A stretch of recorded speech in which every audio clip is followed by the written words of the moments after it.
Salam alaikum az-Zulfillaoun. Bonsoir. Tebboune réapparaît sur les écrans de la télévision qui célèbre les réalisations de la première année de son mandat. Ce qu'il faut interpeller, c'est le miracle de son retour en grâce momentanée organisé par le commandement militaire. Un boycott humiliant pour la fonction et sa personne, donnant une image désastreuse de la plus belle institution du pays, c'est-à-dire la présidence. Soumise de fait au bon vouloir et diktat des Tagarins. Le malaise, la crise politique induite par M. Tebboune suite à son tweet semble avoir fait de l'effet, mettant l'état-major en position d'échec et mat, eux qui se sont réfugiés derrière un juridisme constitutionnel par paresse intellectuelle et confort. Comment ne pas rattacher ce changement d'attitude de l'état-major qui fait suite aux échanges téléphoniques de M. Tebboune avec le président Macron, la chancelière Merkel et le tweet à l'attention du futur président Joe Biden, défiant en l'occurrence toutes les règles protocolaires en usage, terminant par un bon courage déplacé et inconvénient, comme si le président des États-Unis était son camarade de jeu dans une partie de domino. Il est clair qu'à travers cette communication solitaire, M. Tebboune cherchait des appuis afin de sauver son fauteuil. Apparemment, la manœuvre a réussi, mais la question qui s'impose, quel va être le coût et le prix en interne? Le FLN et compagnie, médias médiatiques et privés, ont salué les réalisations accomplies sous la direction du président Abdelmadjid Tebboune durant sa première année de mandat, appelant les composantes de la scène nationale à dépasser les divergences et à renforcer la cohésion nationale pour faire face aux défis. Il continue. Les efforts consentis en matière de lutte contre la corruption, de redressement des institutions étatiques et de valorisation des compétences ont donné un grand espoir, surtout aux jeunes, quant à la possibilité de participer à la construction de l'Algérie et de contribuer à la définition des politiques et à la prise de décision. Je ferme la parenthèse. À travers la réintronisation de M. Tebboune, c'est l'état-major qui se trouve humilié, d'autant que cela vient d'une personne sans relief ni charisme, esseulée politiquement et n'ayant aucun appui populaire. Il est à parier que l'affaire n'est pas close et que le commandement militaire fera payer chèrement à M. Tebboune cette distorsion aux règles mafieuses qui régentent le système. Il est regrettable qu'au moment où le peuple algérien subit de plein fouet à la fois la crise sanitaire et la crise économique, des stagiaires politiques appellent à la mobilisation pour stabiliser le front interne et parlent de réalisation. À ceux qui appellent du haut de leur illégitimité à resserrer les rangs afin de faire face aux menaces extérieures sont d'une duplicité à dénoncer. Ils sont monstrueux d'indifférence, de mépris et d'incompétence. Tout ce que subit le peuple algérien est le produit de votre système, de vos incompétences, de vos rapines, de votre absence de morale et d'éthique. Vous n'avez produit que de la désespérance, de la pauvreté, de la précarité et de la division. Le peuple algérien mérite mieux. حنا مع الورد ماشي بالعنف، هما اللي يديروا العنف ماشي حنايا، حنا سلمية السلمية دايما على الوطن، علينا نحيا ونموت.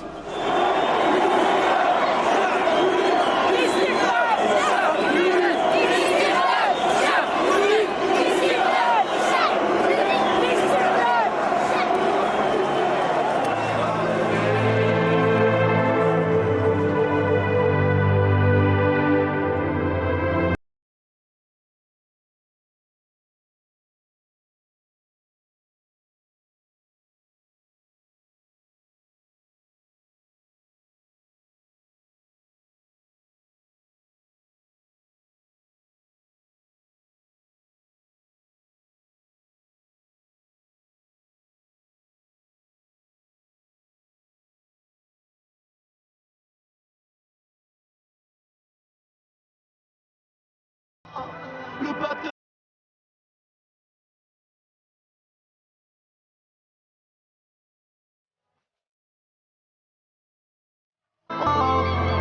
Algérie mi amor, Algérie mi amor, Algérie mi amor.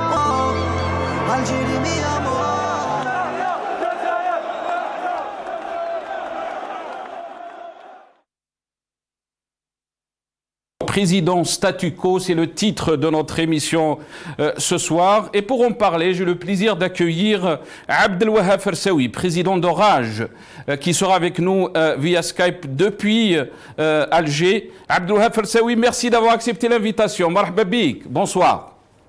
Bonsoir et merci pour l'invitation. Merci, cher Abdelwahab. On aura aussi le plaisir d'avoir Djamel Gessoum, ex-candidat aux législatives algériennes. Il est avec nous via Skype aussi depuis Paris. Djamel Gessoum, bonsoir. Merci d'avoir accepté l'invitation. Bonsoir, c'est Nasser, et merci à vous pour l'invitation. Merci, cher Djamel. On aura aussi Maître Belkacem Naïd Salah, avocat défenseur des droits de l'homme depuis Oran par téléphone. Maître Belkacem Naïd Salah qui est avec nous. Bonsoir, merci d'avoir accepté l'invitation. Bonsoir, merci à vous et à vos participants. Merci. On aura aussi Karim Kbir dans la deuxième partie de cette émission, journaliste qui sera avec nous depuis Alger aussi. Je vais commencer cette émission avec vous, Abdelwahab Fersaoui. Merci encore une fois d'avoir accepté l'invitation. Yatik saha barakallahu fik. Revenons donc sur la médiatisation des réalisations après une année de Tebboune. On parle beaucoup ces derniers jours sur les médias étatiques ou les médias privés. Bien sûr, le FLN a salué donc ces réalisations et d'autres personnalités aussi. Quel est votre bilan une année après, Abdelwahab Fersaoui? Est-ce qu'on peut parler vraiment de réalisation? Tout d'abord, il ne faut pas qu'on soit étonné de cette campagne de médiatisation menée par le NTV, même par certaines chaînes télévision privées, même par certains journaux. Ça fait partie de leur culture, donc ils soutiennent tout le temps le pouvoir en place, le président en place, le chef de l'État en place. Donc ils ont fait la même chose avec Bouteflika, ils ont fait la même chose avec Abdelkader Ben Salah quand il a assuré l'intérim, ils font la même chose avec Abdelmajid Tebboune, ils feront la même chose avec les prochains responsables qui vont venir. Donc quand on parle des médias publics, il n'y a pas le service. Il n'y a pas un service public dans ces médias, c'est des médias de propagande entre les mains du pouvoir. C'est que ce pouvoir, il se trompe de croire qu'en utilisant ces médias traditionnels, classiques, dépassés par le temps et rejetés par le peuple algérien, ils auront la possibilité de faire l'impact, de toucher l'opinion publique, parce que l'opinion publique a rendu public son verdict concernant ces médias publics. Il les a rejetés parce qu'ils étaient avec le régime, ils ont ignoré le peuple algérien durant le Hirak depuis février 2019 à ce jour. Concernant le bilan, donc, contrairement à ce que ces médias, le NTV et d'autres médias souhaitent vendre à travers ces reportages et ces informations qui prennent des heures et des heures, le bilan, il est sur le terrain. Le bilan, c'est qu'aujourd'hui, on voit l'instabilité des institutions. Il n'y a pas vraiment une institution stable, forte, qui reflète la volonté du peuple, qui prend en considération, en charge les revendications du peuple. Sur le plan politique, donc on a vu un gouvernement dépassé qui n'arrive pas à gérer les affaires courantes du pays. Sur le plan économique, c'est la crise structurelle, donc on n'arrive pas à sortir de la gestion du sachet du lait et du montage des automobiles. Sur le plan diplomatique, c'est une catastrophe, donc on a vu l'Algérie, il a un rôle important, il est concerné par les conflits qui entourent nos frontières, mais sur le plan diplomatique, l'Algérie n'a pas de rôle important. Sur le plan récemment, le monde a célébré la Journée internationale des droits humains et on a vu, c'est tout le monde qui a fait un tableau noir sur la situation des droits humains. On a vu les médias comment ils sont fermés, l'opinion, les médias publics, la presse privée, la même chose. Même les sites électroniques, ils sont censurés. Des journalistes en prison, comme Khaled Drarri. Des Algériens, des citoyens sont en prison pour avoir exprimé une opinion sur les réseaux sociaux. Le champ politique, il est fermé, le champ médiatique. Donc, pour moi, il y a un recul énorme sur tous les plans, sur le plan politique, économique, social, avec le chômage. Même si on prend notre jeunesse, au début du Hirak, qui a donné une lueur d'espoir pour cette population juvénile, on a vu que le flux migratoire de la jeunesse algérienne a vraiment réduit. Les premiers mois, on n'a pas entendu des jeunes qui quittent l'Algérie, qui risquent leur vie, et ils voulaient rester ici parce qu'il y a de l'espoir. Même on a vu des jeunes qui sont à l'étranger, des Algériens, des étudiants, ils ont pris leur billet d'avion pour revenir en Algérie. Mais après quelques mois, on a vu que l'entêtement, le pouvoir, donc il a opté pour sa feuille de route, pour son agenda, qui est d'opter pour des replâtrages politiques afin de permettre au régime de se recycler et de se maintenir. Donc malheureusement, le bilan, c'est quoi? C'est que le peuple, il s'est réveillé, il a demandé le changement du régime parce qu'il sait très bien, après 60 ans, il est arrivé à une conclusion que ce régime n'a pas d'alternative à donner à ce peuple. Donc il a demandé le changement du régime d'une manière civilisée, d'une manière pacifique, d'une manière organisée. Et comme réponse, le pouvoir... Mais Abdelouhab Fersaoui, Abdelouhab Fersaoui contre le FLN et des responsables ou des personnalités qui essayent donc de dire qu'il y a eu des avancées et que les choses ont changé en Algérie. On lit par exemple, et ça a été, dit dans mon intro aussi, que on a vu une lutte contre la corruption, de redressement des institutions étatiques et de valorisation des compétences. Ça a donné, et là je cite bien sûr le FLN, donné un grand espoir, surtout aux jeunes. Il parle d'espoir aux jeunes quant à la possibilité de participer à la construction de l'Algérie et de contribuer à la définition des politiques et à la prise de décision. Est-ce que vraiment c'est ce constat qu'on est en train de voir ou ce que vous avez dressé juste maintenant? Est-ce que vraiment on peut parler d'espoir? Est-ce que vraiment il y a des avancées sur le champ politique? Est-ce qu'il y a eu une ouverture politique, une ouverture médiatique? Est-ce que les Algériens ont senti qu'il y a eu des changements par rapport à ça qui ont impacté leur vie? Le bilan prononcé par ce parti, qui a une grande part de responsabilité de ce que nous vivons en tant qu'Algériens et de retard enregistré sur le plan politique et économique et même social, ce bilan, il n'a rien à voir avec l'actualité que vit l'Algérie. On dirait qu'il parle d'un autre pays qui n'est pas l'Algérie. Donc je ne vois pas où est les avancées sur le plan politique, où est les avancées sur le plan économique. Donc ça, ce n'est que de la propagande. À mon avis, il est destiné beaucoup plus à l'étranger pour la consommation internationale. Ce n'est pas pour la consommation nationale, parce que sur le plan national, on a vu, il y a des manifestations, des gens s'expriment sur les réseaux sociaux, les différents ministères n'arrivent pas à effectuer des visites sur le terrain, on arrive à un fonctionnement archaïque, même la crise sanitaire, on a vu comment elle a été gérée, donc on a vu que nous avons un système sanitaire très archaïque, très loin, qui ne peut pas répondre aux aspirations du peuple, donc elle est dans cette logique du langue de bois. Et ce n'est pas nouveau de la part de ces partis, ces appareils, parce qu'ils ne méritent pas d'être qualifiés d'un parti politique, parce qu'un parti politique, il a son rôle, il a son autonomie, il a ses institutions, mais malheureusement, le pouvoir a servi de cette façade politique, de ces partis politiques qui sont là pour vendre, pour médiatiser toute politique. Donc, ce parti politique, il a été avec le président, avec l'ancien chef d'État Bouteflika, qui a après à chaque fois un président il vient, il mène le même discours, même s'il mène une politique contraire aux responsables précédents. Donc ça, c'est de la langue du bois. Très bien. Mais il se trompe. Ce genre de discours ne passe plus dans notre société, notamment chez notre jeunesse qui est ouverte, qui est connectée sur le monde et qu'on ne peut pas manipuler de cette manière.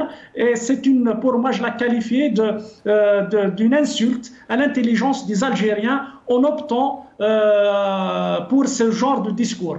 Très bien. Restez avec nous, Abdelwahab Fersaoui. On va donner la parole à Jamal Ghessoum. Merci encore une fois, Jamal Ghessoum, d'être avec nous.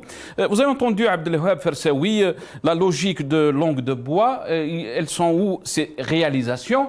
De quelles réalisations on peut parler alors que les Algériens n'ont vu rien changer dans leur vie, ni sur le champ politique, ni dans d'autres secteurs. Bien au contraire, on est en train de vivre des crises. La vie des Algériens, c'est compliqué.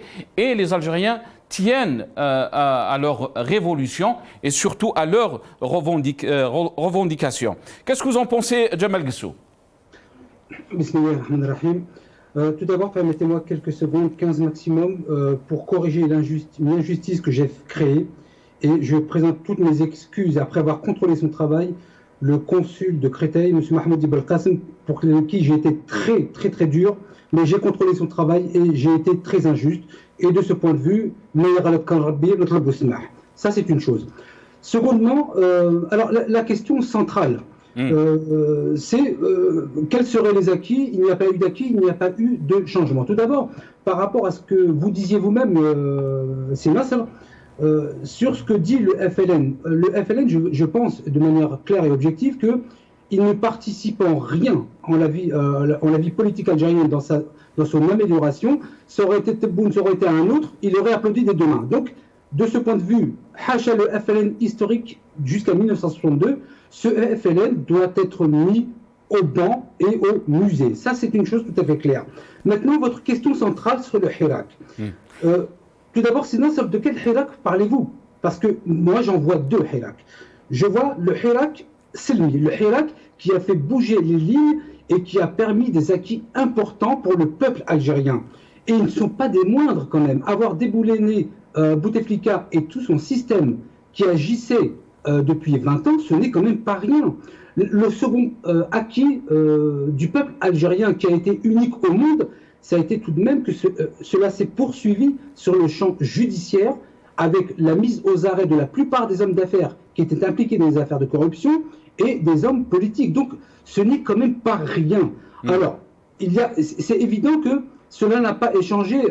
Ça m'intéresse ce que vous dites, c'est ça. Il n'y a peut-être pas eu aujourd'hui de changement radical dans la vie des Algériens et des Algériennes. Je n'en disconviens pas. Mais en tout état de cause, de mon point de vue, tous ces changements, ce que le Hirak a permet, de mon point de vue, d'entrevoir un avenir pour le peuple algérien. Peut-être pas aujourd'hui. Il y a eu la crise sanitaire, et vous l'avez évoqué, Nasser, qui a bloqué le monde entier, pas seulement l'Algérie. De mon point de vue, le Hirak a créé un miracle. C'est un miracle ce qu'il a fait. Maintenant, je vous disais qu'il y a un autre Hirak qui est venu se greffer. C'est un autre Hirak qui ne répond pas, à mon avis, aux aspirations du peuple algérien. Il ne présente aucun candidat. Donc, de ce fait, à partir d'un certain moment, on peut se poser la question de savoir de quel Hirak nous parlons, si c'est celui qui a permis à des dizaines de millions d'Algériens de manifester en Algérie sans qu'il n'y ait aucune bavure par rapport à ce qui se passe en France. Je dis Allahu Akbar, le Hirak, s'il continue comme le Hirak numéro 1, il ne faudra jamais l'arrêter. Et ça, c'est la vie politique, c'est la démocratie. Que le Hirak n'arrête pas, mais le Hirak numéro 1, pas le numéro 2. Mais de quel Hirak numéro 2 vous parlez, Jamal Gessoum? Parce que les gens, ils ont connu un seul Hirak. Quand ils sont sortis en millions, ils demandaient qu'il y ait un vrai changement de système en Algérie, qu'il y ait rupture avec l'émission de l'armée dans le champ politique et qu'il y ait des institutions élues démocratiquement. Et c'est ce qu'ils demandaient. La preuve, ils ont boycotté la Constitution, le référendum sur la Constitution. La preuve que les Algériens n'étaient pas contents de cette feuille de route, si on peut l'appeler, du régime. Le peuple algérien est impatient. Et comment ne pas être impatient après avoir vécu ce qu'il a vécu durant 57 ans? Il ne peut être qu'impatient. Mais comment peut-on parler d'impatience, Jamal Gessoum? Je m'excuse, je vais vous donner la parole, en tous les cas, je vous coupe. Mais comment parler d'impatience alors que le peuple algérien était patient? Il était, on peut dire qu'il était patient, qu'il demandait avec une façon extraordinaire, qu'on peut dire qu'il a émerveillé le monde entier par son pacifisme, pour qu'il y ait un changement. Mais malheureusement, toutes les pratiques, et je pense que Abdelwahab Farsaoui, on a cité beaucoup par rapport à ce qui se passe, les contradictions qu'on voit entre ce que demande le peuple et ce qu'on voit sur le terrain. Jamal Gessoum? Oui, excusez-moi. Allez-y. Oui, alors, il est impatient, c'est une impatience tout à fait légitime. Lorsque vous avez été maltraité durant 57 ans, vous ne pouvez pas être patient. Et ça, c'est humain. Simplement, il y a des bases sur lesquelles ça va se faire sur le temps. On ne change pas un système avec un coup de baguette magique. Il y a eu le déboulonnage du pouvoir présidentiel précédent, en l'occurrence M. Bouteflika, avec tout le système qui allait derrière. Et c'est quand même extraordinaire d'avoir obtenu cela en à peine du 19 février jusqu'à pratiquement juin. Déjà c'est un miracle. Et il y a des phases successives. Évidemment qu'un pays ne peut pas changer du tout au tout, de sortir de cette emprise du peuple algérien jusqu'à la démocratie totale en un an. Il ne faut pas rêver. Simplement, il y a des étapes à suivre. Et ces étapes, il y a des étapes à suivre, mais il y a des signes positifs qu'on voit, que le peuple algérien peut voir. Comme quoi il y a une intention de changer. Malheureusement, ces signes disent le contraire. Jamal Gessoum. Monsieur Judy, j'en vois deux et c'est quand même pas. Je veux dire qu'on peut ne pas voir une souris, mais la montagne on ne peut pas l'éviter. Il y a eu le départ de Bouteflika. C'était une première base. C'était la base même, pas de 5e mandat. C'était la première demande. Ensuite, cela s'est poursuivi. Moi, j'étais inquiet. Je ne vous cache rien. Le départ de Bouteflika ne m'a pas rassuré pour autant. Moi, ce qui m'inquiétait, c'était la suite des choses. Le fait que tous ces hommes d'affaires et les premiers ministres, les ministres, ont été mis aux arrêts et que l'action judiciaire ne s'est pas arrêtée, moi, m'a rassuré. Ça ne veut pas dire qu'on est arrivé au summum de la démocratie. Très bien. Très bien. Très bien. Restez avec nous, Jamal Gessoum. On va faire intervenir Maître Belkacem Naït Saleh.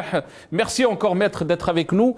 Vous avez entendu, il y a des avancées. L'Algérie est en train de changer, est en train de dire, Jamal Gessoum. On a vu des procès contre des personnalités, des anciens ministres, que personne en Algérie pensait qu'ils seraient jugés et mis en prison. Donc il y a des avancées, Maître Belkacem Naït Saleh, et l'Algérie est en train de changer. Je dirais avec tout le respect dû à votre intervenant, je pense que ce monsieur ne vit pas en Algérie.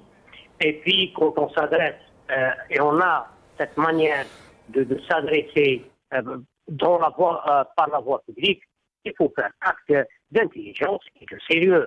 De quel changement parle-t-il? Ce n'est plus le temps de faire de la politique politicienne, ni faire des clins d'œil à qui que ce soit. Il n'y a rien eu de changer. Tout ce qu'il a été de dire qu'il y a eu des procès, c'était ce qu'on appelle un recadrage du système. On a essayé de recadrer le système d'essayer d'aménager des espaces et d'essayer d'éliminer à la marge ou à la périphérie certaines personnalités, c'était une mise à niveau interne du système. Alors, de grâce, qu'on ne parle pas d'Algérie qui avance, l'Algérie n'avance pas, elle recule en matière de liberté. Et si c'était cette candidat-là, cette personnalité candidat, Dieu sait, et grâce à Dieu, il n'a pas été élu parce qu'on aurait dû avoir un langage pareil. L'Algérie recule dans tous les domaines. L'Algérie est dans l'impasse. Il ne faut pas se mentir, il ne faut pas se voiler la face, il faut sortir ce langage de la langue de bois. La clientèle est liée. Nous savons que le système politique a une clientèle, il a une base sociale. Et tout le monde veut se précipiter vers le mangeoir. Nous connaissons, le peuple connaît ce genre de choses. Qu'on nous dise de grâce où est-ce qu'il y a eu un changement. Rien n'a été changé. On passe au-dessus de la volonté du peuple. On n'a pas jeté les patins avec le peuple. On n'a pas fait acte de bonne foi envers le peuple. De grâce, ce langage cette langue de bois, ce langage de politicard. L'Algérie a dépassé l'Algérie de 2019 et actuelle avec sa jeunesse, avec son peuple, avec l'éruption du peuple dans l'équation politique, et c'est dépassé ce genre de langage. Soyons sérieux. Et on ne va pas reproduire le même système, la même mentalité, cette mentalité d'opportuniste. Et on a marre, c'est confus. On a eu marre de cette mentalité d'opportuniste qui essaie de voir comment, je sais pas, c'est quoi cet imaginaire de voir que l'Algérie avance. L'Algérie recule. L'Algérie recule sur tous les plans. Et il ne faut pas qu'on nous raconte des histoires. Nous parlons à un peuple. Nous ne parlons pas, comment dirais-je, à quelque chose qui est bien qualifiable. Nous parlons à un peuple qui a pris conscience du danger que vit son pays, du danger que guette son pays. Alors, de grâce, celui qui veut être candidat, qu'il le soit, mais qui ne raconte pas d'histoire. Qui respecte au moins l'intelligence du peuple. Très bien. Djemal Ghessoum, vous avez entendu, l'Algérie est en train de reculer et pour aller dans ce sens, même le dinar algérien a dégringolé, il a perdu plus de 20% donc de sa valeur et les choses se compliquent dans tous les domaines, nous dit donc Belkacem Naïd Saleh. Djemal Ghessoum, très rapidement. Monsieur Naïd Salah, visiblement à l'impatience d'un enfant.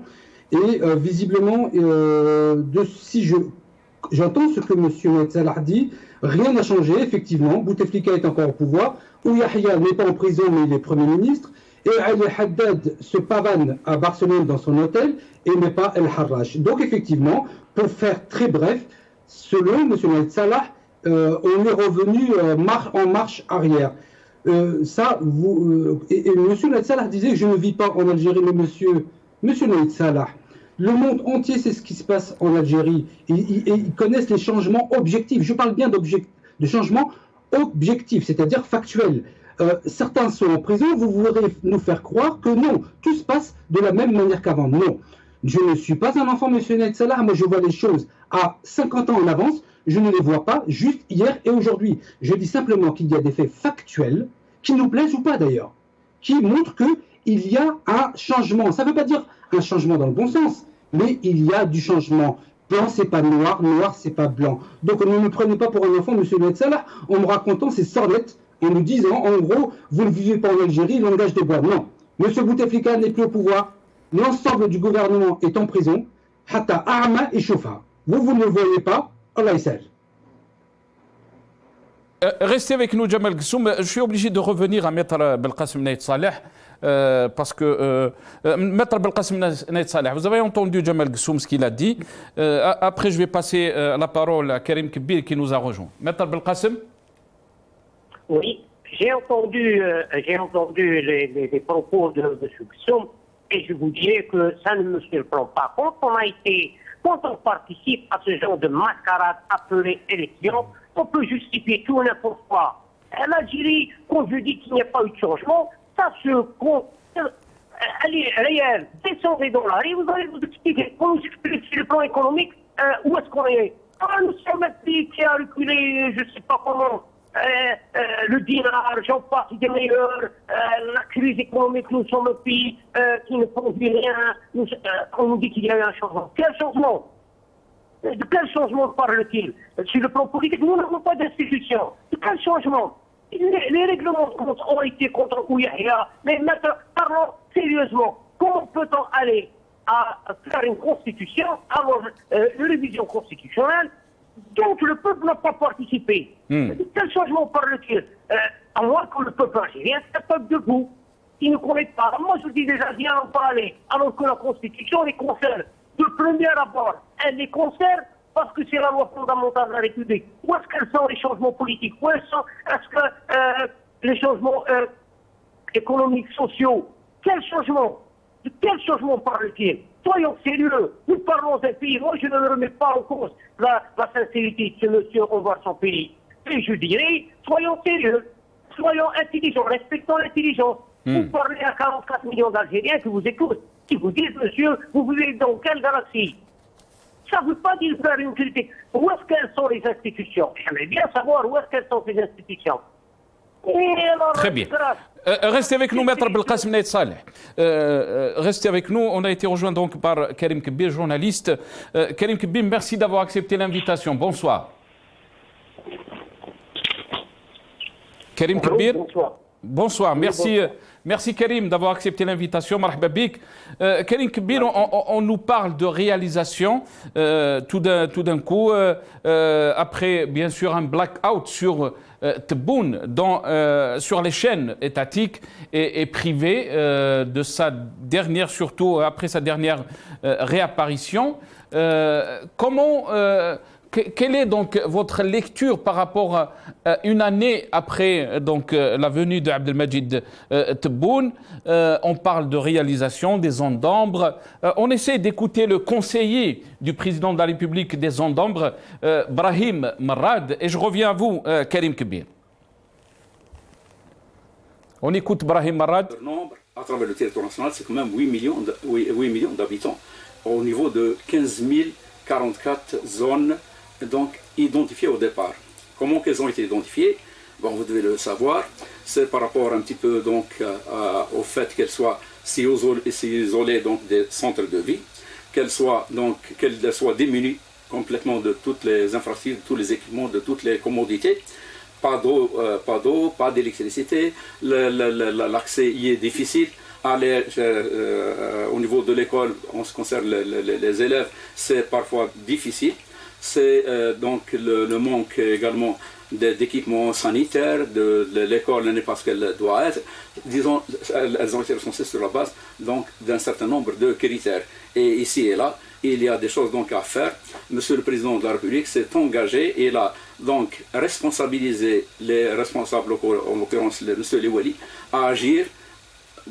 Ils n'ont pas d'excuses à avancer, ils doivent absolument faire en sorte que ces malfaçons, ces déficits, ces le manque soient vite recouvrés, soient vite récupérés et que ces zones soient d'un niveau tel que le citoyen qui y vit considère.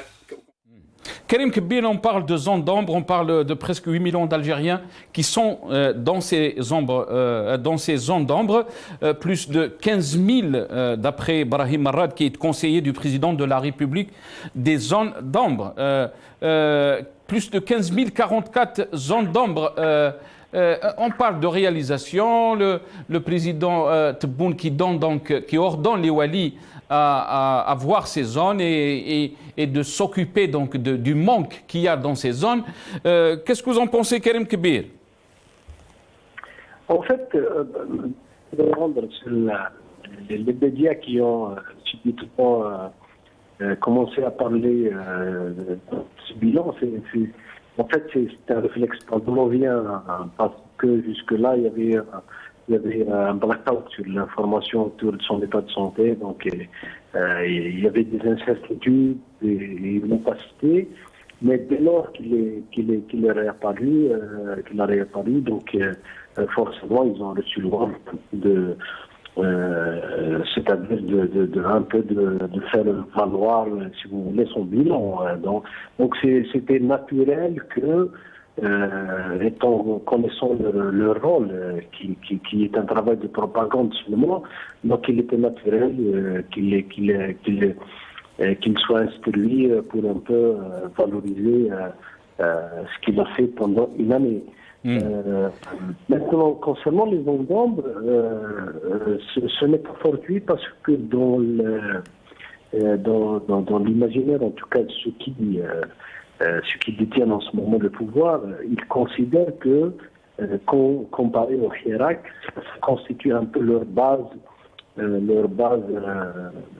politique, leur base sociale, parce que ce sont pratiquement des milieux un peu fragilisés par les conditions économiques, les conditions sociales et tout ça. Donc ils ont beaucoup misé, même si par ailleurs il y a une forme de populisme qui a toujours caractérisé le pouvoir, mais en fait, le fait qu'ils focalisent essentiellement sur ces zones d'ombre, c'est essentiellement parce qu'ils constituent la base sociale, en tout cas, ou du moins, ils savent que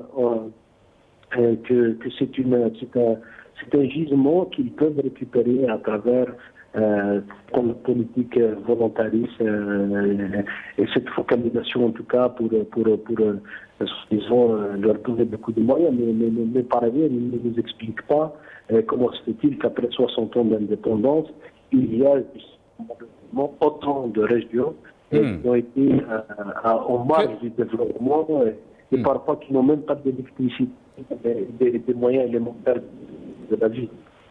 Donc, pourquoi donc on s'en occupe tout d'un coup à ces zones d'ombre? Il a parlé d'un chiffre qui dépasse 15 000 zones d'ombre, alors que les Algériens, ils pensent que toute l'Algérie est dans la zone d'ombre, Karim Kebir. Absolument, oui, tout à fait. Mais je vous dis, encore une fois, ils sont toujours dans le calcul. D'ailleurs, je crois que il a été même repris un peu la dernière fois, si vous vous rappelez, par Macron, qui s'est attardé un peu à parler de l'Algérie rurale. C'est un peu cette façon aussi, cette conception un peu de voir que, soi-disant, les agitateurs, ceux qui font, en tout cas ceux qui animent le Hirak, sont essentiellement les gens qui habitent les grandes métropoles, les grandes villes, en tout cas les citadins, et puis les gens marginalisés ne sont pas, soi-disant, très portés sur ces mouvements et tout ça. Donc c'est pourquoi que le pouvoir, soi-disant, s'occupe on essaie de faire valoir cette théorie comme quoi ces régions-là marginalisées, isolées, aux yeux du pouvoir, ils pensent pouvoir les récupérer en essayant de misant autour de ces régions à travers, soi-disant, des plans de développement, des plans d'investissement. C'est pour ça qu'on essaie de focaliser un peu autour de ces zones. Et en termes médiatiques, Karim Kebir, en tant que journaliste, comment peut-on expliquer le blackout qu'il y avait autour d'Abdelmajid Tebboune, alors qu'on mettait en valeur tout le temps le président a fait, le président a reçu, le président a envoyé un message. Et là, tout d'un coup, on parlait beaucoup de Chengriha, le chef d'état-major, et on a mis de côté Tebboune. Tebboune a été obligé ou choisi, on ne sait pas, choisi donc son compte Twitter pour réapparaître et faire son message donc pour les Algériens, pour dire que je suis là. Pourquoi donc comment peut-on faire la lecture par rapport à tout de suite, donc il est revenu en force, on parle de Tebboune, on parle de ses réalisations. Est-ce qu'il y a un consensus quelque part entre les clans, si on peut dire, qui dirigent le pays? Honnêtement, je ne sais pas s'il y a consensus, mais en tout cas, jusqu'à il y a quelques semaines, c'est qu'ils étaient dans l'incertitude. Vous savez, même pour les pays développés, en tout cas, quand quelqu'un quand même qui est sur le chef d'État, c'est-à-dire quand il y a des incertitudes, quand il est malade, donc on ne sait pas comment les choses peuvent évoluer. Mais Karim, à certains moments, il y avait même des voix qui s'élevaient qui parlaient de l'après-Tebboune.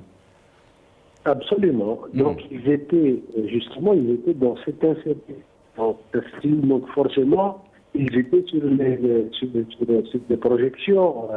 C'est pour ça que ça s'est répercuté, d'ailleurs, justement, à travers ce sens, parce que peut-être ils étaient en train de travailler sur le plan A, sur le plan B, sur le plan éventuellement le plan C. Vous savez, ils travaillent tout le temps, hein, ils sont à chaque fois dans les schémas. Mais je pense que la réapparition, moi, à travers ce message qui est délivré, c'est comme quoi, donc il est toujours là, il faut continuer à composer avec cette zone, parce que je ne pense pas que même l'armée n'est pas intéressée, ou du moins ça va la desservir, parce que elle va se retrouver encore une fois dans la situation comme avec Bouteflika. Donc j'imagine qu'ils peuvent éventuellement continuer à composer avec Tebboune, du moins pour une certaine période, le temps d'organiser une nouvelle élection présidentielle. Donc c'est pour ça que dès lors qu'il a donné des signes d'aptitude, moi je préfère ça, d'aptitude de pouvoir en tout cas assurer encore quelques mois peut-être. Donc c'est pour ça qu'ils ont donné l'ordre à ce que tout le monde, soi-disant, donne l'image que tout le monde est derrière Tebboune. Donc il faut continuer cette feuille de route, parce que l'armée n'est pas intéressée à ce qu'elle revive encore un scénario à la Bouteflika ou à la Ben Salah. C'est-à-dire. Est-ce que vous pensez que Tebboune, Karim Kbir, est-ce que vous pensez que Tebboune va compléter son mandat? Personnellement, j'ai du mal à croire, mais en tout cas, je pense qu'ils vont faire en sorte à ce qu'ils organisent une élection présidentielle le plus tôt possible. D'ailleurs, je pas risque de dire des bêtises. Même Tebboune, dans son message, je ne me rappelle pas qu'il ait précisé qu'il s'agissait d'élections législatives. Donc tout le monde a pensé à ça, mais en fait, il a parlé d'élections sans plus. Pour éventuellement qu'il y aurait des élections présidentielles. Et on ne savait pas de quelle élection il parle. Absolument. Très bien. Reste avec nous, Karim Kbir. On va reprendre Abdelwahab Fersaoui. Abdelwahab Fersaoui. Comment le Hirak, les personnalités politiques, l'élite, l'opposition, comment ils sont en train donc d'observer cette situation politique? Certes, le régime, il est dans sa logique, beaucoup disent qu'il est dans sa logique. Il veut continuer, il veut donc imposer sa feuille de route, mais quelle réaction donc du Hirak? Comment vous voyez, dans quelle stratégie pour le Hirak, pour l'élite, pour l'opposition? Si vous permettez, j'ai deux petites remarques avant de répondre à cette question. La première concernant le Hirak. Donc pour moi, il n'y a pas de Hirak, il y a un seul Hirak depuis février 2019 à ce jour. Donc juste pour rappeler, Abdelwahab Fersaoui, c'est Jamal Ghassoum qui disait qu'il y avait deux Hirak. Exactement, c'est pour répondre à M. Ghassoum, en fait, pour donner mon point de vue. Il y a un seul Hirak, c'est que le pouvoir, il a tout le temps essayé de le diviser, de l'affaiblir. Même, il a essayé de lui donner une orientation idéologique, une orientation identitaire, comme la question de l'emblème amazigh.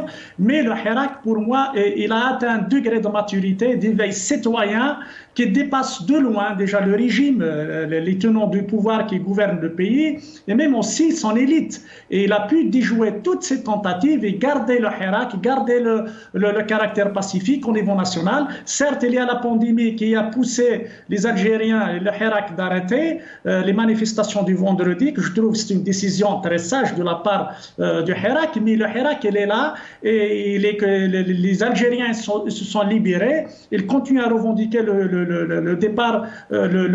changement du régime.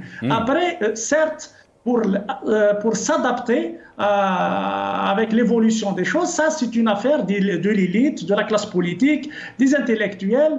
C'est un autre débat. Deuxième point, concernant le changement. Quand on dit qu'il y a un changement, un changement au sein de régime, moi, je ne vois pas qu'il y a changement du régime. Parce que le peuple algérien était vraiment très loin en matière de revendication. Après la démission de Bouteflika, le peuple ne s'est pas arrêté. Parce qu'il sait très bien que le problème en Algérie ne réside pas dans la personne de Bouteflika ou de tel général ou de tel chef de gouvernement. Le problème, c'est la nature du régime, c'est la nature du système. Donc c'est pour cela que le peuple algérien, après avril, la démission de Bouteflika, il continuait à revendiquer le départ du système, parce que le système, ce n'est pas des personnes, c'est des pratiques, c'est des réflexes.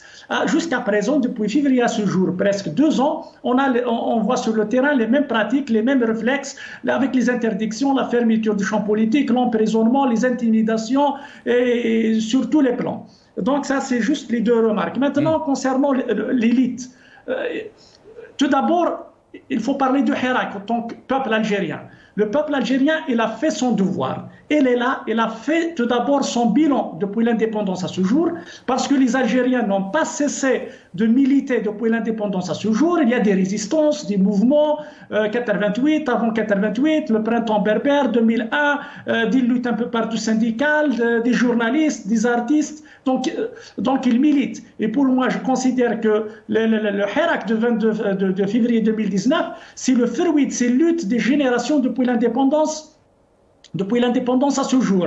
Et donc le peuple, il a fait son devoir, il a fait ce qu'il a à faire à travers ce Hirak, à travers ce génie populaire qui a déjoué toutes les tentatives pour le diviser, parce que le pouvoir, il vise coûte que coûte à en finir avec le Hirak.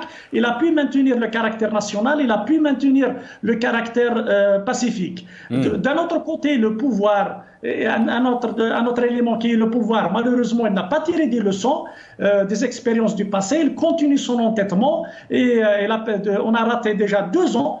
C'est une opportunité pour amorcer un véritable processus de changement radical du régime. Le peuple algérien a tendu sa main et jusqu'à présent, malheureusement, le régime n'a pas voulu saisir cette opportunité. Concernant l'élite, effectivement, jusqu'à présent, je dirais que le Hirak a dépassé tout d'abord le pouvoir, mais aussi a dépassé son élite. Jusqu'à présent, après 2 ans, c'est vrai, il y a des propositions de sortie de crise depuis le début à ce jour, soit des partis politiques, des regroupements de partis politiques, des intellectuels, de la société civile, mais on n'a pas pu, l'élite, quand je dis l'élite, c'est les partis politiques, c'est les syndicats, c'est les associations, 2 ans après le Hirak, n'ont pas pu traduire ce consensus populaire pour le changement du régime, traduire ce consensus populaire dans la rue à un projet politique. Quand je dis un projet politique, c'est comment amorcer un processus de changement du régime.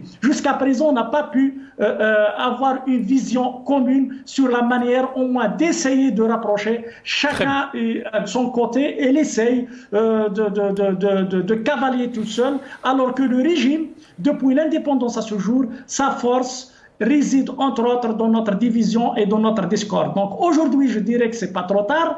Effectivement, c'est pas évident à ce que les partis politiques, les syndicats d'opposition, les syndicats autonomes, des associations indépendantes, c'est très difficile de regagner la confiance, de reprendre le travail sur le terrain, parce que le pouvoir, notamment durant les 20 ans de règne de Bouteflika, il a tout fait, il a tout cassé. Les partis politiques d'opposition, les journalistes indépendants, les syndicats, les associations. Donc c'est pas évident de reprendre, ça nécessite un peu de temps, mais là je pense que c'est le temps de faire notre bilan autant qu'élite, autant que classe politique, syndicale, associative, journaliste, intellectuel, de voir comment on peut créer les synergies, comment on peut conjuguer nos efforts, trouver des dénominateurs communs pour peser, tout d'abord pour avoir le soutien de la rue, le soutien de Hirak, parce que sans le rapport de force, sans le soutien de Hirak, on ne peut pas peser, on ne peut pas imposer des choses. Donc il est très important aujourd'hui Je pense qu'il y a un travail qui se fait. J'espère que cette élite doit revoir ça un peu son agenda pour voir comment créer ces synergies et créer des jonctions entre les différentes dynamiques qui résistent. Parce qu'il y a de la bonne volonté au niveau national. C'est de cette manière qu'on peut imposer le changement souhaité par le peuple. Très bien. Restez avec nous, Abdelwahab Fersaoui. Jamal Ghassoum, il est où ce changement dont vous avez parlé? Le peuple algérien a tendu la main. Il voulait bien sûr un changement, une période de transition, et il a tendu la main au régime, et le régime, si on peut dire, il lui a tourné le dos. On est en train de constater, et je pense que Maître Belkacem Naïd Saleh l'a bien affirmé, que l'Algérie est en train de reculer malheureusement. C'est notre pays, c'est votre pays, Jamal Ghassoum, c'est le pays de millions de nos concitoyens. Ils sont en train de voir que l'Algérie est en train de reculer à tous les niveaux. Oui, voilà, comme vous dites, c'est mon pays. Je ne suis d'ailleurs lié à aucune personne dite du système, comme vous le dites souvent, ou du régime, comme vous le dites tous les jours. Donc moi, j'ai plutôt un regard avec un certain recul. Et vous savez, il y a des curseurs très, très intéressants dans ce qui est dit. Et permettez-moi, si vous le permettez, de faire une petite sortie de piste sur, par exemple, un commentaire de vos téléspectateurs qui me semble, moi, très, très important, parce qu'il reflète assez bien le ressenti du peuple algérien, surtout en Algérie, et qui est de Amin ATTLH, qui dit « Je veux juste m'adresser à vous, M. Ghassoum, je ne sais pas où il vit. Nous sommes en Algérie, je suis fonctionnaire, cadre dans mon entreprise. Je sais bien que rien n'a changé, c'est mon quotidien. » Voici le constat le plus grandement partagé en Algérie. Alors, j'ai pris cet exemple, je n'ai pas pris exemple sur ceux qui ne sont pas éduqués et qui insultent, bien évidemment. Les autres, c'est la poubelle. Donc, non seulement rien n'a changé, Jamal Ghassoum. Moi, je dis... Ça demande du temps. On ne peut pas changer la direction d'un paquebot sur une circonférence de 50 mètres. Donc ça demande du temps. Et comme je le disais, il y a de l'impatience légitime. Le peuple algérien a énormément patienté. Faut que j'aide.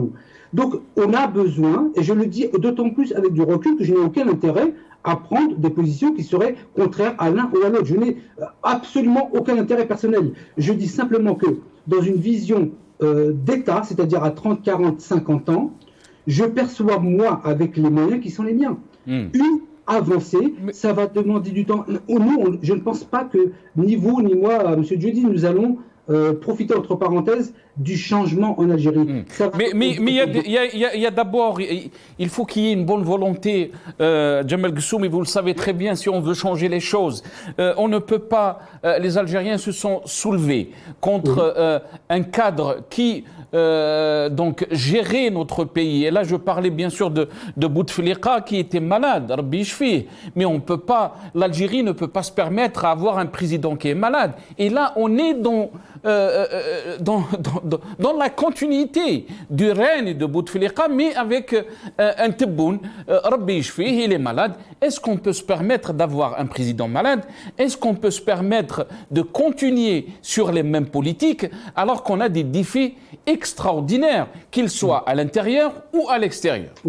Rabbi Yishfih, comme vous dites, c'est Nasser, mais la maladie de Bouteflika, qui a duré des années, a rendu le peuple algérien malade.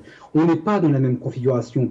Monsieur Tebboune est atteint du Covid comme l'est Emmanuel Macron, comme l'a été Boris Johnson, comme l'a été également Donald Trump. On n'est pas dans la même configuration. Ce que vous évoquez avec monsieur Bouteflika, c'est qu'il était malade, Allah Yishfih.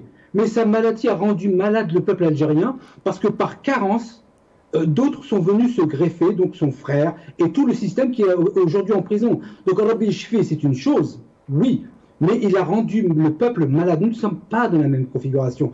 Vous parliez de bonne volonté, moi je perçois une bonne volonté de vouloir bien faire. Et c'est ce processus que je souhaite, moi, à titre personnel et en tant que simple Algérien, je ne représente personne, si ce n'est ma propre personne, que je souhaite accompagner pour aller vers quelque chose de meilleur pour nos enfants. Pensons à nos enfants, pas forcément à nous. Nous, on ne va pas en profiter, ça c'est clair. Très bien. Restez avec nous, Jamal Guessou. Maître Belkacem Naït Saleh, ça demande du temps, dit Jamal Guessou, mais qu'il faut, on ne peut pas changer tout un système, les pratiques, ce qui s'est passé avec Bouteflika, 20 ans de règne, et qu'il faut du temps pour que les choses changent et que les Algériens voient donc le fruit de ce changement.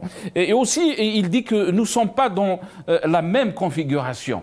Ceux qui étaient avec Bouteflika, qui étaient responsables, d'après lui, donc de la déroute de notre pays, ils sont en prison.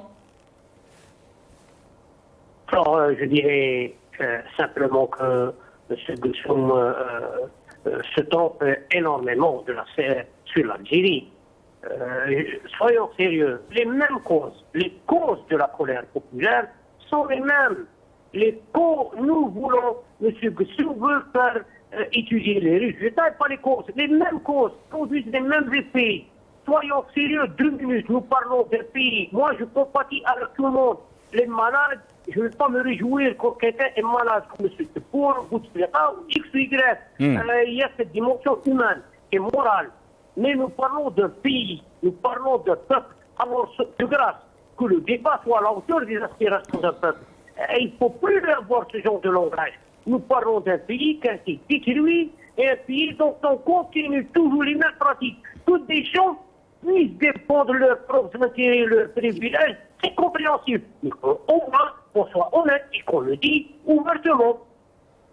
Le pays n'a rien, il recule le pays. L'Algérie vit une crise politique, on essaie de lui donner des explications farfelues et on essaie chaque fois, est-il que, de faire ouvrir les armoires de l'histoire et nous faire sortir des cadavres.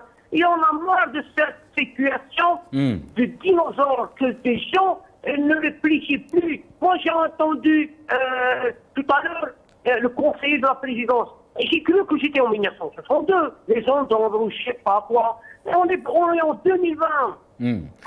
Est-ce que Maître Belkacem Naït Saleh, est-ce qu'on est en train de refaire les mêmes pratiques on se rappelle quand on parlait de Injazat Fakhamatouhou. Ça, c'est le drame de l'Algérie. Quand la façade civile n'a pas de solution, n'a pas les compétences requises, on n'aura pas ce genre de langage, cette langue de bois. Les mêmes, ça continue, rien ne change. Et là où la question, c'est que le pouvoir réel veut se débarrasser de cette façade civile, il peut compter sur le peuple pour se débarrasser. Parce que cette façade civile, elle ne veut prendre aucune responsabilité, mais elle veut prendre des privilèges et des intérêts. Contre les Algériens, il n'y a pas d'un état de droit. Nous voulons que les Algériens soient, personne ne peut être au-dessus de la loi. Quand nous parlons de légitimité, c'est une légitimité juridique, ça veut dire la légitimité des institutions, que c'est le peuple qui doit. Alors, on me dit que c'est pas, personne n'a parlé que la situation est facile, que la solution est, le chemin de la solution est facile. Tout est difficile, tout est compliqué. Mais il y a un consensus, qu'on jette les ponts, qu'on doit expliquer à tout le monde que voilà la situation, que nous ne pouvons plus permettre le pourrissement de la situation, et que demain, il n'y aura pas la responsabilité seulement d'une institution. C'est tout le monde, il faut donner, il faut jeter les ponts, il faut construire l'Algérie. Et de grâce, qu'on sort de ce langage de bois, cette langue de bois, qu'on essaie d'attraper le bâton par le milieu. Non, il y a des choses que les Algériens sont sortis pour dire basta cette gestion calamiteuse de l'Algérie. On n'a pas construit l'Algérie avec plus de 1000 milliards et maintenant, quand on a une crise économique grave, on essaie de nous vendre un menu inqualifiable.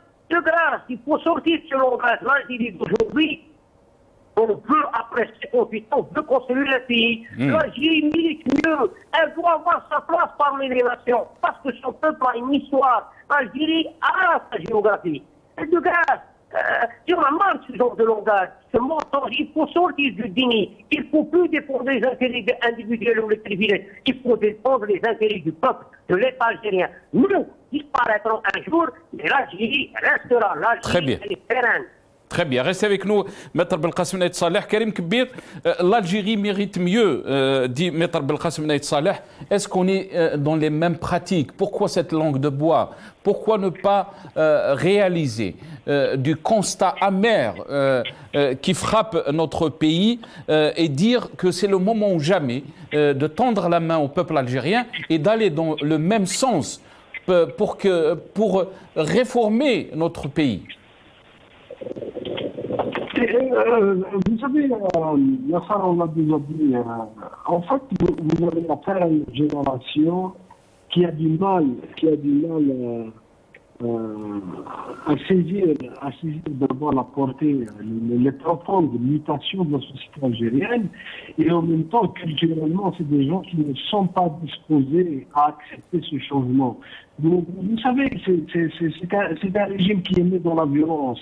Donc il ne peut pas admettre, accepter aujourd'hui, à accepter les règles démocratiques ou de déléguer ou de céder le pouvoir à des gens qui sont démocratiquement élus. Donc c'est-à-dire c'est quelque chose qui est impossible pour eux, en tout cas. Karim, même si cette situation, certes, elle menace l'Algérie, mais elle menace aussi le régime. Oui, mais bien sûr, mais allez-y les convaincre que le devenir ou l'avenir de l'Algérie, sa sécurité, sa cohésion, son unité, son développement, par le retour de la souveraineté populaire, c'est-à-dire rendre le pouvoir au peuple algérien. C'est à eux de désigner de façon démocratique leurs représentants, ceux qui vont présider à leur destinée. Mais ça, je vous dis encore une fois, il y a plusieurs facteurs qui font qu'ils n'arrivent pas à admettre ça. Un, parce que culturellement, ils ont encore leur horloge qui sont bloqués dans les années 70. Deux, ils ont cette conception paternaliste. Ils ont le mépris du peuple algérien. Pour eux, nous ne sommes pas encore mûrs pour décider démocratiquement de notre sort et de nous organiser de façon adulte. Donc, ils ont toujours... Et puis, la troisième, c'est qu'il y a énormément d'intérêts qui sont imbriqués aussi avec des intérêts de puissance étrangère qui ne veulent pas de bien pour nous, parce qu'ils savent qu'un pays, une Algérie qui recouvre sa souveraineté et qui est maître de son destin, forcément, il y aura des répercussions sur le plan géostratégique pratiquement dans tout l'espace arabo-musulman. Donc, tous ces facteurs font que ils travaillent de telle sorte à torpiller le Hirak et à refuser à qu'il y ait justement cette émancipation démocratique du peuple algérien. Donc c'est pour ça qu'ils sont toujours dans le même schéma de toujours chercher à trouver des représentants au niveau de la société qui sont dociles, qui sont le relais, et c'est ce qu'ils sont en train de faire depuis un moment, en essayant de créer une pseudo-société civile, en essayant de ranimer des cadavres politiques qui pratiquement n'ont aucune représentativité dans le pays et qui ont non seulement ça, mais qui ont contribué au désastre en soutenant les différentes politiques du régime. Donc voilà un peu la photographie du régime. Donc très rapidement, il ne me reste pas beaucoup de temps, Karim Kbir. Quel sera le défi pour le Hirak? Écoutez, d'abord le défi, d'abord, c'est que je crois que ça dépasse un peu le stade uniquement de l'Algérie. D'abord de sortir de cette pandémie, quand même, qui a un peu, quoi qu'on en dise, complètement chamboulé un peu les habitudes de tout le monde. Mais après, c'est vrai que les gens, l'activité, le travail politique en Algérie n'est pas facile, comme vous voyez, que les gens sont contrôlés même sur les réseaux sociaux, qu'ils ne peuvent pas s'exprimer, que rien que vous dites une opinion, vous risquez d'être en prison. Donc faire de la politique en Algérie est devenu une entreprise très très très difficile. Donc je pense que la priorité c'est d'abord de sortir de cette pandémie. Après je crois que je suis de ceux qui pensent que le Hirak doit reprendre. Il faut qu'il y ait toujours imposé ce rapport de force seul qui peut un peu contraindre le pouvoir à accepter, à dialoguer et à essayer d'aller à trouver des mécanismes, en tout cas pour une transition apaisée. Très bien, merci à vous Karim Kbir. Je vous redonne la parole, Maître Belkacem Nayed Salah, et je vais terminer avec Jamal Ghessoum et Abdelouhab Fersaoui. Belkacem Nayed Salah, il y a un déni donc très grave de la réalité qui touche notre pays, bien sûr de la part des tenants du pouvoir, et ça peut nous amener donc à une situation catastrophique. Pourquoi ce déni ? Est-ce que c'est une vision paternaliste de ce régime envers le peuple algérien, ou c'est un problème générationnel et comment le Hirak va réagir face donc à ce déni et cet entêtement? Historiquement, l'Algérie a eu ce genre de déni. C'est une question de la légitimité historique qui nous a menés vers ce déni. Or, le déni, il est double. Il n'est pas seulement chez les tenants du pouvoir, il est aussi dans la société algérienne. Et vous avez posé la question, quel est le défi pour le Hirak? Le Hirak a deux défis majeurs. Il faut être honnête avec soi-même. Le premier, c'est de surpasser le clivage idéologique. Et la deuxième, c'est la conscience fondamentale que le Hirak ne peut faire bouger les choses, ne peut accomplir ses revendications en faisant la synthèse de tous les courants, et d'accepter la notion de la périodicité, et accepter de dialoguer, et accepter de se diriger. Il n'y a pas de honte de se diriger vers le pouvoir réel, ou de jeter les passerelles. Il faut sortir de cette logique de traîtrise et de trahison. Personne ne peut trahir ce pays, personne ne... Belkacem Nayed Salah, Maître Belkacem Nayed Salah. Oh, je pense qu'on l'a perdu. Si on peut l'avoir encore pour une minute, juste pour qu'il finisse donc son idée. On va donner la parole donc à Jamal Ghessoum. Jamal Ghessoum, pourquoi donc ce déni de la réalité? On parle de réalisation, alors qu'on sait très bien que les Algériens sont face à une réalité qui est très amère et qui est très difficile. Et 2021 s'annonce encore plus difficile que 2020. Pourquoi ne pas profiter donc de cette situation et d'aller de tendre la main au peuple algérien et d'aller donc vers ce projet de construction d'une vraie nouvelle Algérie comme a été voulu par le peuple algérien. Avant que vous répondiez, Jamal Ghessoum, je pense qu'on a de retour Belkacem Nayed Salah, on va juste lui laisser le temps de finir son idée et je reviens à vous. Maître Belkacem Nayed Salah? Oui. Allez-y, ça s'est coupé. Si vous pouvez finir votre idée, il ne me reste pas beaucoup de temps. J'ai dit que rien ne se fera sans le peuple, rien ne se fera contre le peuple, rien ne se fera sans la bénédiction du pouvoir réel. Soyons sérieux, il faut aller vers l'idée d'un partage du pouvoir avec un consensus, pour le temps, avec des points de convergence et accepter la souveraineté populaire. Rien ne se fera dans cette Algérie sans son peuple. Soyons sérieux de part et d'autre. Nous n'excluons personne pour construire un pacte démocratique. Sans cette manière, nous sommes dans l'impasse et la crise politique deviendra incontrôlable et inqualifiable. Merci à vous, Maître Belkacem Nayed Salah. Je reviens à vous, Jamal Ghessoum. Vous avez entendu ma question, donc je vous donne la parole. Alors, vous disiez, sinon, une réalité amère. Effectivement, personne ne peut le contester. Il y a une réalité amère que vit le peuple algérien depuis des décennies et que cette situation-là n'est plus tenable. Alors, j'ai toujours le mauvais rôle avec vous, quelque part, puisque je suis toujours le seul à avoir un avis divergent par rapport à l'ensemble de vos avis. Et qu'on respecte, Jamal Ghessoum, et qu'on respecte, et c'est pour ça que je vous invite, à cette émission. Et c'est pour cela, Sina, que j'ai plaisir à assister à vos émissions, parce que vous donnez la parole au seul invité, c'est à chaque fois pareil, mais c'est très bien, qui est complètement divergent par rapport à l'ensemble de vos invités. Ça donne une coloration différente, ça fait aussi des commentaires, et je les suis en direct, assez rébarbatifs et assez sauvages parfois, mais j'ai mes positions. J'ai mes positions, je les assume, je n'ai pour ma part, sans avoir à me justifier, aucun intérêt avec l'État algérien, je n'ai jamais eu besoin de l'État algérien et je n'en aurai jamais besoin. Mais j'ai mes positions qui sont flexibles aussi, je peux évoluer avec le temps. Mais mes positions, c'est mes positions. Ça, c'est clair. Oui, c'est une réalité amère, Nasser.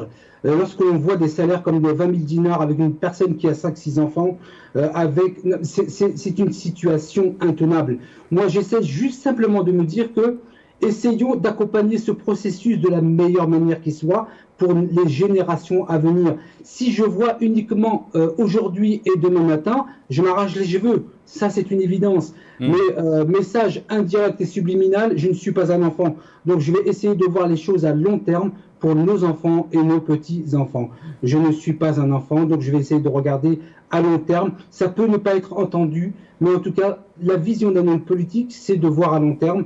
Je ne me contente pas de ce qui se passe aujourd'hui et je ne m'en contenterai jamais parce que mes frères et sœurs en Algérie souffrent depuis trop longtemps. Ça n'a que trop duré. Il est temps.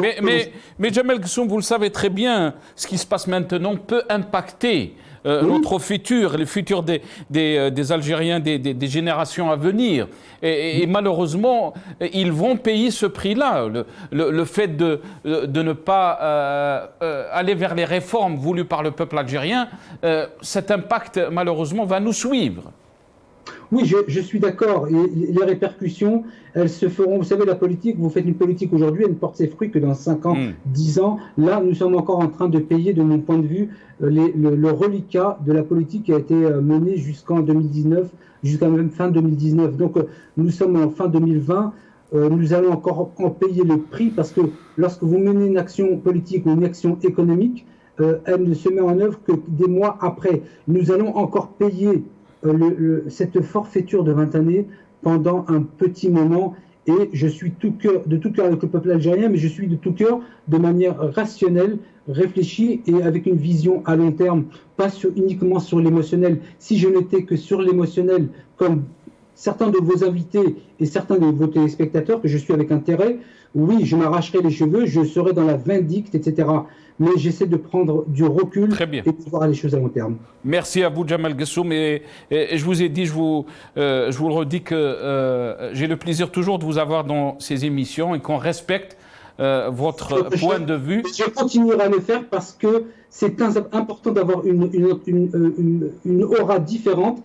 Et c'est tout à votre honneur, Monsieur Djoudi, même si on me critique parce que je participe à vos émissions, mais comme mes opinions, je continuerai à le faire avec la tête haute et je vous remercie, Monsieur Djoudi. Merci à vous, Jamel Ghassoum. Le dernier mot de la fin, Abdelwahab Fersaoui.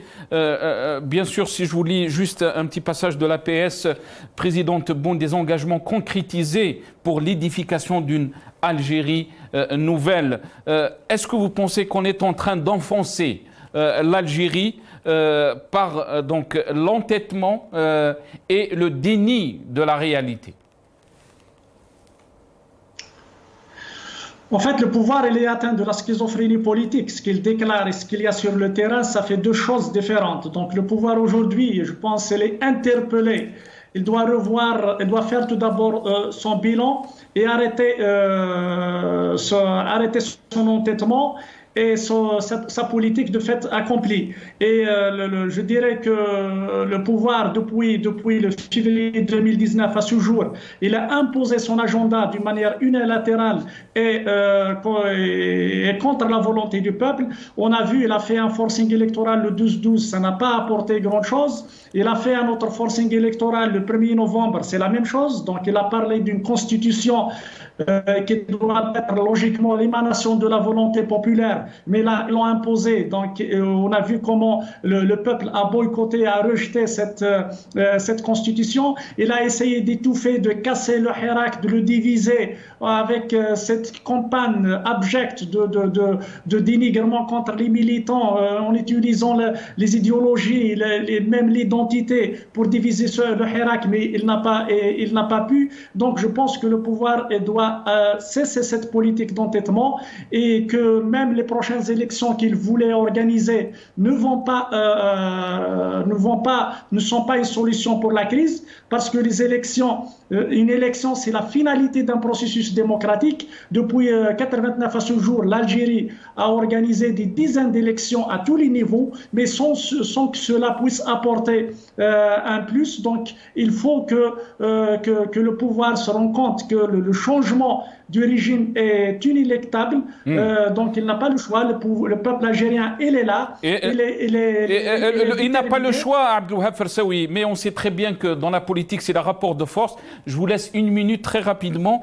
Comment peut-on créer ce rapport de force et forcer le régime à aller vers, à respecter la volonté populaire? Le rapport de force, il l'est déjà. Il y a le Hirak qui ne s'est pas arrêté. Il ne faut pas qu'on se trompe de dire le Hirak s'est arrêté alors qu'elle est là. Mais il y a une conjoncture sanitaire, une crise sanitaire qui a imposé l'arrêt de ces marches. Sinon, les raisons qui ont fait sortir des millions d'Algériens en mois de février 2019, ils sont toujours d'actualité, ils sont toujours là. Donc c'est pour cela le pouvoir, les tenants du pouvoir, ils doivent se rendre compte qu'ils ne peuvent pas aller très loin avec cette politique d'entêtement et avec cet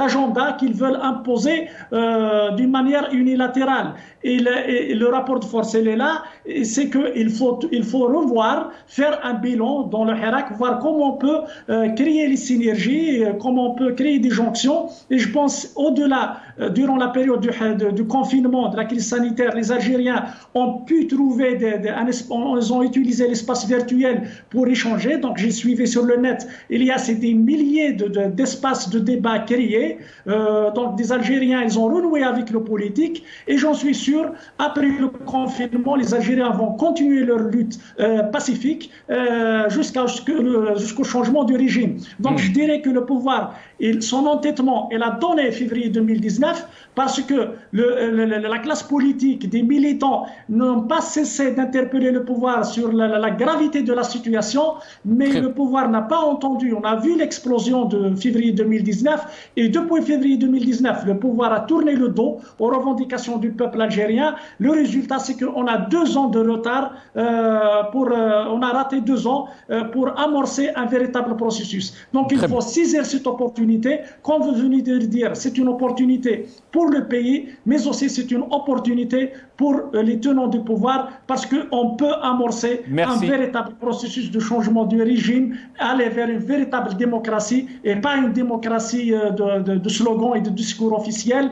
Et sur le terrain, c'est le contraire. Merci à vous, Abdelouhab Fersaoui, président de RAJ, qui était avec nous. Merci à Jamal Kssoum, ex-candidat aux législatives algériennes depuis Paris. Merci, cher Jamal. Merci à Maître Belkacem Naïd Salah, avocat défenseur des droits de l'homme depuis Oran. Et merci à notre confrère journaliste Karim Kebbil qui était avec nous depuis Alger. L'émission Fil Umq va suivre cette émission. Ya'tikoum Saha, restez avec nous. Donc elle sera présentée avec notre confrère Athman Sabaq. Merci d'avoir suivi cette émission. Bqaw ala khair.